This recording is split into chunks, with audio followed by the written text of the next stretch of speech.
ನಮಸ್ಕಾರ. ನಿಮ್ಮ ಹೆಸರು ಬಾಪುಗೌಡ ಲಕ್ಷ್ಮೀಗೌಡ ಪಾಟೀಲ್. ಯಾವ ಊರು ಬರುತ್ತೆ ಇದು? ಇದು ಅಣ್ಣಿಗೆ ತಾಲೂಕು ಸೈದಾಪುರ ಗ್ರಾಮ. ಅಲ್ಲಿಗೇರಿ ತಾಲೂಕು ಸೈದಾಪುರ. ಇದೇ ಗೋಧಿ ಏನ್ರಿ? ಏನಿದೆ ಗೋಧಿ ಗೋಧಿ ರೀ. ಈ ಗೋಧಿಗೆ ಏನು ಮಾಡಿದ್ರಿ ಸರ್ ನೀವು? ಇದಕ್ಕೆ 2 ಸಲ ಈ RPS 76 ಅಂತೈತಲ್ರಿ, 2 ಸಲ ಸ್ಪ್ರೇ ಮಾಡಿದ್ವಿ ಸರ್. ಕಡ್ಲಿಗೂ ಮಾಡಿದ್ವಿ, ಇದಕ್ಕೂ ಮಾಡಿದ್ವಿ. ಕಡ್ಲಿಗೂ ನೀವು RPS ಸ್ಪ್ರೇ ಮಾಡಿದಿರಿ, ಮತ್ತೆ ಗೋಧಿಗೂ ಸ್ಪ್ರೇ ಮಾಡಿದ್ರಿ. ಈ ಜೋಳ ನಿಮ್ದ ಅಲ್ರಿ? ಹಾಂ, ಜೋಳ ನಮ್ದು ಸರ್. ಈ ಜೋಳಕ್ಕೂ ಸ್ಪ್ರೇ ಮಾಡಿರಿ? ಜೋಳಕ್ಕೂ ಐತಿ.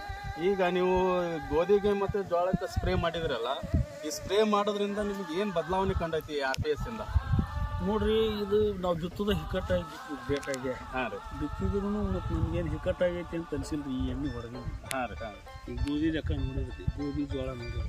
ಹಾಂ ಹಾಂ, ಚಲೋ ಅನ್ಸಿತ್ತು. ಇದು ಭಾಳ ಹಿಂದಾಗಿತ್ತು ರೀ. ಇದು ಹಿಂದಾಗಿತ್ತು. RPS ಹೊಡೆದ್ರಿಂದ ಈಗ ಎಲ್ಲರದ್ದು ಏನಿದೆ ಅದೇ ಥರ ಬಂದಿದೆ. ಬಂದೈತಿ ಸರ್. ಈಗ ಒಟ್ಟು ನಿಮ್ಗೆ RPS ಒಳ್ಳೆ ರಿಸಲ್ಟ್ ಕೊಟ್ಟಿದೆ ಅನ್ನಂಗೆ. ರಿಸಲ್ಟ್ ಕೊಟ್ಟೈತಿ ಸರ್. ನಿಮ್ಮ ಆಜು ಬಾಜು ರೈತರಿಗೆ ಏನು ಹೇಳಕ್ಕೆ ಇಷ್ಟಪಡ್ತೀರಿ RPS ಬಗ್ಗೆ?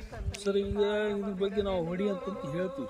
ಹಾಂ ರೀ. ಯಾಕಂದ್ರೆ ಅವರು ನೋಡ್ಯಾರ, ಈಗ ಇದು ಬದಲಾವಣೆ ಆಗಿದ್ದು ನೋಡ್ಯಾರ.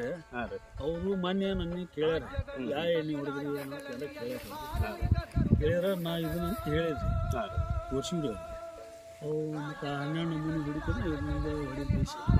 ನೆಕ್ಸ್ಟ್ ನೀವು ಏನೇ ಬಿತ್ತಿದ್ರು ಕೂಡ ಬೀಜೋಪಚಾರದಿಂದ ಸ್ಟಾರ್ಟ್ ಮಾಡಿರಿ. ಬೀಜೋಪಚಾರದಿಂದ ಮಾಡಿದ್ರಪ್ಪ ಅಂತಂದ್ರೆ ನಿಮಗೆ ಗೊಬ್ಬರ ಹಾಕೋ ಅವಶ್ಯಕತೆನೂ ಇಲ್ಲ. ಯಾಕಂದ್ರೆ ಇದು 76 ಕಂಟೆಂಟ್ ಇದು ಒಂದ್ರಾಗ ಇರೋದ್ರಿಂದ ನಮ್ಗೆ ವೈಟ್ ರೂಟು ಕ್ರಿಯೇಟ್ ಆಗುತ್ತೆ, ಚಿಗುರು ಜಾಸ್ತಿ ಆಗುತ್ತೆ, ಕಾಳಿನ ತೂಕ ಎಲ್ಲದೂ ಇದ್ರೊಳಗಡೆ ಇದೆ.